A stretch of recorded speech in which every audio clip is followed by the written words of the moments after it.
दुख्तराने वतन के चेहरे पर बेहयाओ निकाब रहने दो, बोली मुस्कान शर्पसंदों से कि जान ले लो, हिजाब रहने दो।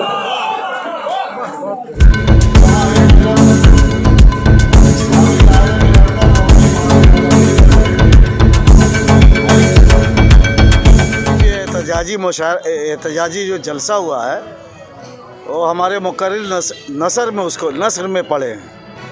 तो हमारे शोरा हजरात जो अक्सर लिखते पढ़ते हैं और मज़लूमीन के हिमायत में हमेशा कलम उठता है उनका, तो आज जो इतना बड़ा मसला हमारे हिंदुस्तान में सर उठाया है, RSS, विश्व हिंदू परिषद और दीगर जो कह लीजिए भारतीय जनता पार्टी फ़िरका परस्तों के ख़िलाफ़, भला ये शोरा अलग कैसे रह सकते हैं।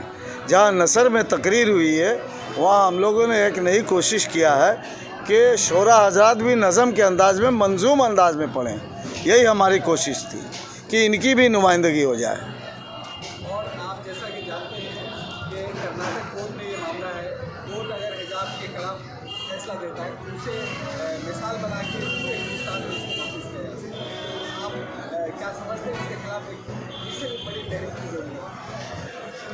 देखिए, हिंदुस्तान में एक बड़ी तादाद, जो सबसे बड़ी तादाद है वो हमारे हिंदू भाइयों की है। तो अगर हिजाब के ख़िलाफ़ कोर्ट ने कोई फ़ैसला लिया तो मेरे ख़्याल से वो जो औरतें हमारे हिंदू भाइयों के यहाँ हैं जो घूंघट में रहती हैं, आप अभी उत्तर प्रदेश के चुनाव में देख रहे होंगे कि जब एंकर कोई पहुंचता है औरतों के कतार में कि आपने किसको वोट दिया, किस काम के लिए वोट दिया और आइंदा आप कैसी सरकार चाहते हैं, तो एंकर उनके पास पहुंचते ही देखे होंगे, आप लोग खुद देखे होंगे कि उनका घूंघट जो है हिजाब के शक्ल में बिल्कुल नीचे आ जाता है। तो अगर हिजाब के ख़िलाफ़ कोई फ़ैसला जाता है तो हम मुसलमान 30% जो मुसलमान हिंदुस्तान में हैं, हमसे ज़्यादा नुकसान हमारे हिंदू भाइयों का होगा। उनके घरों में जो रिवाज है कि अपने बड़ों के सामने, हमारे घरों में भी सभी के पर्दे का रिवाज तो हमारे हिंदुस्तान का रिवाज है, इस्लाम का रिवाज ये तो पूरे दुनिया के लिए था और उसका असर हमारे हिंदू भाइयों तक है, पंजाबी भाइयों तक है। जो भी लोग बाहया होंगे वो बाहिजाब होंगे। देखो, घूंघट की बात आपने कही, लेकिन जो हिजाब, असल लड़ाई जो हिजाब पे है, मुसलमानों के लिए खास तौर से जो निकाब लगाती ये मामला है। आप इसको घूंघट से मिला के इसको ये नहीं कर सकते। आप टारगेट है, मुसलमान टारगेट है, मुसलमान की और भी टारगेट है, घूंघट टारगेट नहीं है। इस तरह देखिए, हिजाब का मामला जो है बड़ा सीरियस मामला है और ये इस्लामी कवानीन के मुताबिक है, हमारे रस्म व रिवाज के मुताबिक है। जिस तरह से NRC, CAA और दीगर मामलात में हम तमाम तर लोग जो इसको पसंद करते थे और इसको चाहते थे, हम लोगों ने उसके ख़िलाफ़ पूरा हिंदुस्तान तहरीक किया, जिसमें दूसरे कौम भी, हमारे जो सेकुलर जमात के लोग थे हमारे साथ थे। तो पर्दे का मामला अगर हमारे सामने पेश आया तो हम किसी से कम नहीं है, तहरीक में सबसे आगे होंगे। लेकिन हमारे हिंदुस्तान में जो सेकुलर जमात के लोग, दूसरे मज़हब के मानने वाले हैं, हमें पूरी उम्मीद है कि ख़ासकर मगरबी बंगाल के लोग एक ऐसी आवाज़ हमारे साथ बुलंद करेंगे जिसकी आवाज़ पूरे हिंदुस्तान में गूंजेगी। और आप जानते हैं बीजेपी की सरकार जब से है उस वक्त से लेकर अभी तक सिर्फ और सिर्फ मुसलमानों को टारगेट कर रही है, चाहे वो हिजाब का मामला हो, चाहे CAA हो, चाहे NRC हो, चाहे लव जिहाद हो। इस तरह से आपने देखा होगा कि कई तरह के मामले हैं जिस पर बीजेपी मुसलमानों को खास तौर से टारगेट कर रही है। इस पर आप क्या कहेंगे? देखिए, जब कभी भी भारतीय जनता पार्टी की गाड़ी जाम में फंस जाती है तो कोई ना कोई ऐसा मुद्दा उठाकर हिंदू भाइयों के जज्बात को वर्गलाती है और मुसलमानों के जज्बात को मजरूह करने की कोशिश करती है। असल मामला जो बैंक का मामला है, हिंदुस्तानियों को नौकरी देने का मामला है, 15 लाख रुपए हर शहरी के, हर नौजवानों के बैंक में 15 लाख रुपए देने का जो वादा था, जब ये महसूस करती है ये पार्टी कि हम फंस गए हैं, तो दूसरे तरफ एक मुहाज खोल के लोगों के जहन को डाइवर्ट करने की कोशिश करती है। सियासी हथकंडा आपको लगता है?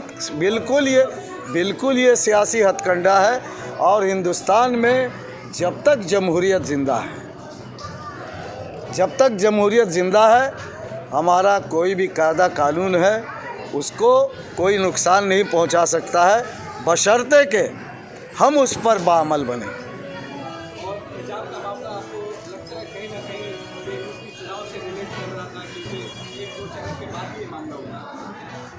हिजाब का मामला देखिए कुछ इस किस्म का है कि जो लोग मुस्कान को कैंपस में जो लोग पीछे झंडा लेकर नारा लगाकर स्लोगन लगाकर मुस्कान को रोकने की कोशिश कर रहे थे, मुस्कान ने वहाँ तन्हा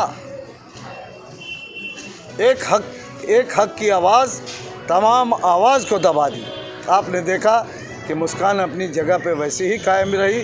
आज पूरे हिंदुस्तान के सेकुलर जमातें उसकी हिमायत में खड़ी हैं और जो फ़िरका परस्त ताकतें दहाड़ रहे थे मुस्कान के ख़िलाफ़, वो लोग सब भागते हुए नज़र आए। आज का प्रोग्राम के बारे में क्या सोचेंगे? देखिए, जब हम लोगों ने महसूस किया कि इस किस्म का मामला है और टिकियापाड़ा में एक ऐसा लोगों के बीच कन्फ्यूज़न पैदा हो रहा था, जैसे एंकर ने, एक लेडी एंकर ने उस रोज़ के एक जुमला कहा जो यहाँ की सरकार को भी उसमें उन्होंने शामिल कर लिया था।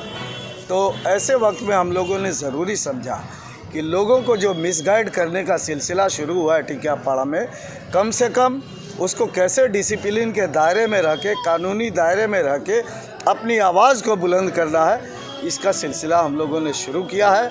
और ये अपनी नवीयत का मैं समझता हूँ बंगाली नहीं पूरे हिंदुस्तान में एक नज़ीर बनेगा कि जिस तरह से नसर में लोग तकरीर करते हैं, लिखने वाले और पढ़ने वाले हजरत मंजूम अंदाज में इस बात को अपनी मंच पे रखें।